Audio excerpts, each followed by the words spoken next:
হে বন্ধুরা, একজন মিলিয়নারের কথা ভাবলে আপনার মাথায় সবচেয়ে প্রথমে কি আসে? মেবি একটি বড় বাংলো বা একটি দামি গাড়ি। বাই দ্য ওয়ে, এমনটাই তো আমরা টিভি, নিউজ পেপার এবং অন্যান্য মিডিয়াতে দেখে থাকি। কিন্তু অথার বলেন, একজন মিলিয়নারকে টিভি বা নিউজ পেপারে যেভাবে রিপ্রেজেন্ট করা হয়, তারা ঠিক সেই রকম জীবন অতিবাহিত করে না, বরং তারা একটি ভিন্ন জীবনই অতিবাহিত করে। হয়তো আপনার পাশের বাড়িতেই একজন মিলিয়নার বাস করেন, কিন্তু আপনি হয়তো জানেনও না তিনি একজন মিলিয়নার।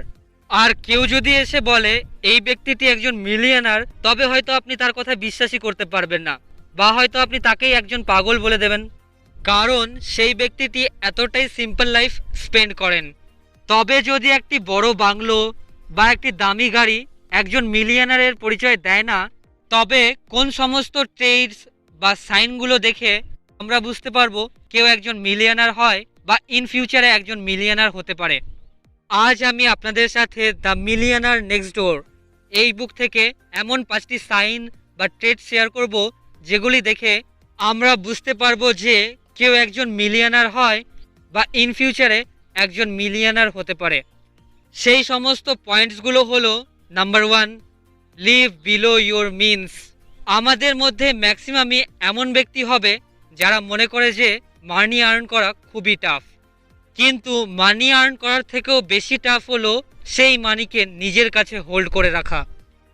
আপনিও হয়তো এমন ব্যক্তির কথা শুনে থাকবেন বা এমন ব্যক্তিকে দেখে থাকবেন যে লটারি উইন করার মাধ্যমে বা কেবিসিতে উইন করার মাধ্যমে রিচ তো হয়ে গিয়েছিল ঠিকই, কিন্তু অল্প কিছুদিন পরই তারা আবার আগের সিচুয়েশনেই ফিরে এসেছিল।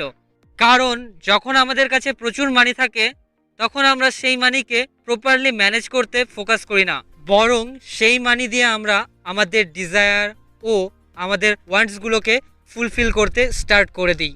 সেই মানি দিয়ে আমরা একটি বড় বাড়ি বানিয়ে ফেলি, বাড়ির সামনে রাখার জন্য একটি দামি গাড়িও কিনে ফেলি। এর পাশাপাশি আমরা দামি জামা কাপড়, দামি স্মার্টফোন এবং দামি অ্যাক্সেসরিজও কিনতে স্টার্ট করে দিই। এমনটা করে হয়তো আমরা সোসাইটির সামনে নিজেকে রিচ বলে জাহির করতে পারি ঠিকই, কিন্তু এই সমস্ত জিনিসগুলো ধীরে ধীরে আমাদের গরিব করে তোলে। অন্যদিকে মিলিয়নাররা তাদের মানিকে প্রপারলি ম্যানেজ করে। তারা তাদের ওয়ান্টস ও ডিজায়ারগুলিকে ফুলফিল করার পরিবর্তে ওয়েলথ বিল্ডিংয়ে বেশি ফোকাস করে। ফর এক্সাম্পল, ওয়ারেন বাফেট ওয়ার্ল্ডের টপ 5 রিচেস্ট পার্সেন্টের মধ্যে একজন হওয়া সত্ত্বেও তার 50 বছরেরও বেশি পুরনো বাড়িতেই বসবাস করেন, একটি অর্ডিনারি স্মার্টফোন ইউজ করেন এবং একটি সেকেন্ড হ্যান্ড কার ট্রাভেলিংয়ের জন্যও ইউজ করেন। তাই একজন মিলিয়নার হতে আপনাকে আপনার ইনকামের থেকে তুলনামূলক কম স্পেন্ড করা উচিত, আর আপনাকে আপনার ওয়ান্টস ও ডিজায়ারগুলিকে ফুলফিল করার পরিবর্তে ওয়েলথ বিল্ডিংয়ে বেশি ফোকাস করা উচিত। কিভাবে মানি স্পেন্ড করার মাধ্যমে একজন রিচ হতে পারে এ ব্যাপারে ডিটেইলে জানতে আপনি আমাদের রিচ ড্যাড পুয়ার ড্যাড এই বুকের ভিডিওটি দেখতে পারেন। Number 2, allocate time, energy and money efficiently. Rich হওয়ার একটি কমন অ্যাডভাইস যা সবাই আমাদের দিয়ে থাকে তা হলো save your money, save your মানি, অর্থাৎ যত পারো মানি সেভ করার চেষ্টা করো। কিন্তু আমাদের যদি ইনকামই কম থাকে, তবে আমরা আমাদের মানি সেভ করব কি করে?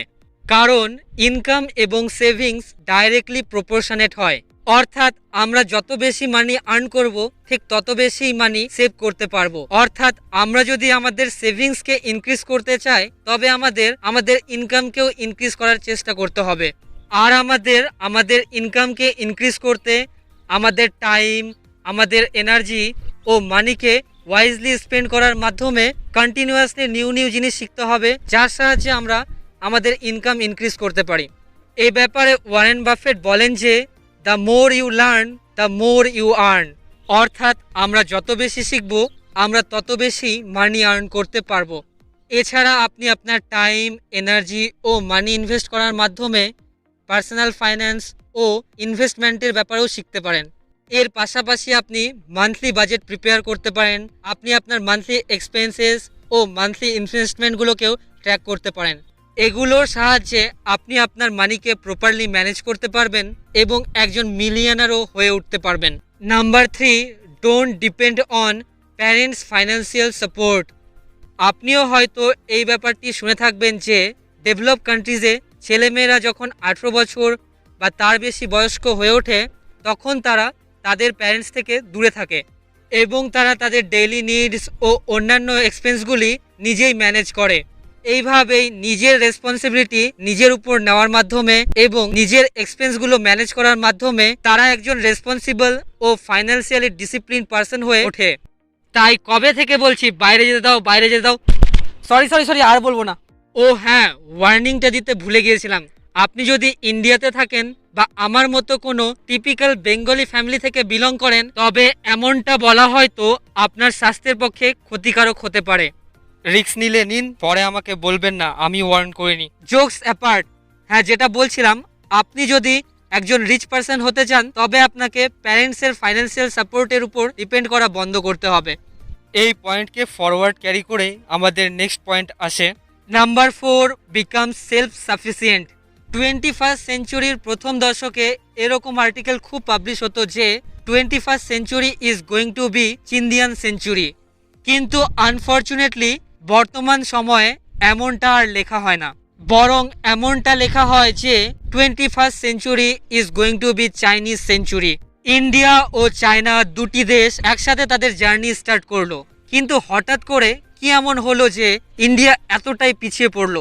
এর উত্তরটি হলো এই যে একদিকে চায়না নিজের নিডস নিজেই ফুলফিল করার চেষ্টা করছিল এবং সময়ের সাথে সাথে নিজেকে এতটা সাফিসিয়েন্ট বানিয়ে ফেলেছিল যে তারা পুরো ওয়ার্ল্ডের নিডসও ফুলফিল করতে পারে। এইভাবেই তারা একটি গ্লোবাল পাওয়ার হয়ে উঠেছে এবং তারা গর্বের সাথেই বলে 21st century is going to be Chinese century. অন্যদিকে ইন্ডিয়াকে আজও ম্যাক্সিমাম জিনিস অন্যান্য দেশ থেকেই ইম্পোর্ট করতে হয়, এজন্যই ইন্ডিয়া কিছুটা হলেও পিছিয়ে পড়েছে। But recently government of India আত্মনির্ভর ভারত ইনিশিয়েটিভ স্টার্ট করেছে, যার সাহায্যে হয়তো ইন্ডিয়া রিসেন্ট ফিউচারে চায়নাকেও ওভারটেক করে নেবে। I hope so. এই কেস স্টাডি থেকে আমরা শিখলাম যে আমরা যদি রিচ ও সাকসেসফুল হতে চাই তবে আমাদের অন্যের উপর ডিপেন্ড করলে হবে না, বরং নিজে সেলফ সাফিসিয়েন্ট হওয়ার চেষ্টা করতে হবে। Number 5, focus on opportunities. আগে একজন কৃষকের ছেলে একজন কৃষকই হতে পারত এবং একজন কুমোরের ছেলে একজন কুমোর। সত্যি বলতে এত অপরচুনিটি আগে অ্যাভেলেবেল ছিল না যতগুলো আজ ইন্টারনেটের দরুন আমাদের কাছে আছে।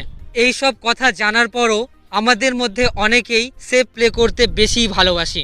আমাদের সামনে থাকা এত অপরচুনিটির প্রপার ইউজ করার কথা আমরা কখনো ভাবিও না, বরং আমরা অন্যকে ব্লেম করতে বেশি পছন্দ করি। বাট আমরা যদি সত্যি একজন রিচ পার্সন হতে চাই তবে আমাদের সামনে আসা অপরচুনিটিসগুলোকে আমাদের প্রপারলি ইউটিলাইজ করতে হবে।